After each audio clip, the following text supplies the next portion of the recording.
qüestió i suposo que la de molts dels que som aquí que som aquí també. Moltes gràcies. Però el 25 de setembre hi ha convocada aquesta ocupació de les Corts.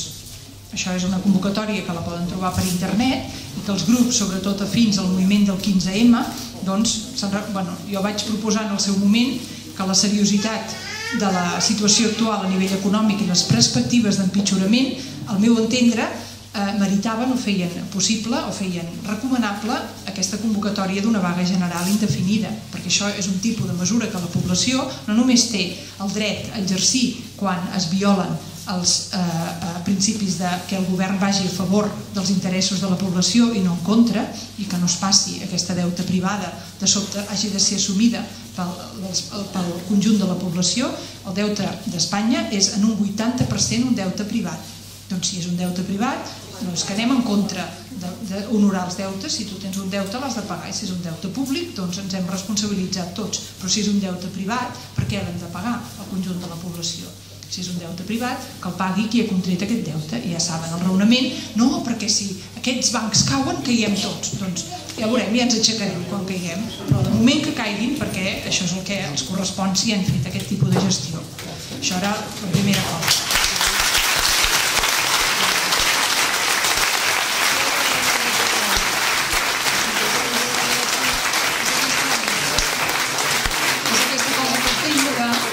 De fer por a la població. Per tant, això de la vaga general no hi ha hagut una convocatòria oficial, per tant no és el cas, però el que els moviments socials que han pres més seriosament aquest moment en què estem vivint i la importància de fer una resposta que vostè demanava, el que han convocat és aquesta manifestació a Madrid pel dia 25.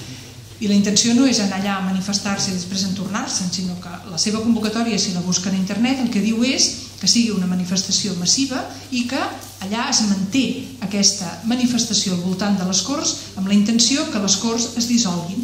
És a dir, que la intenció és que s'obri en l'estat espanyol un període constituent per renegociar el pacte social, perquè és d'això que estem parlant, és d'aquesta la seriositat dels problemes que tenim. És molt important que anem donant nom i que anem fent resistències locals tot el que puguem, però en darrer terme es tracta que hi hagi la possibilitat de renegociar aquest pacte social, i això no és una cosa tan, diríem, fora del possible, perquè això és el que ha passat en aquest petit país que és Islàndia. El cas d'Islàndia, que l'hauríem de conèixer, perquè el que hem fet és, en el seu primer ministre, l'han posat a la presó, perquè aquest senyor tenia la responsabilitat de defensar els interessos del col·lectiu i el que ha fet és defensar els interessos d'unes minories.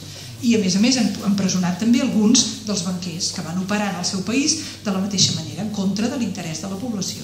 Això ha passat, primer els van espantar a Islàndia dient-los que no seria viable i després resulta que no només ha estat viable, sinó que se n'han sortit millor en aquests moments que molts altres països.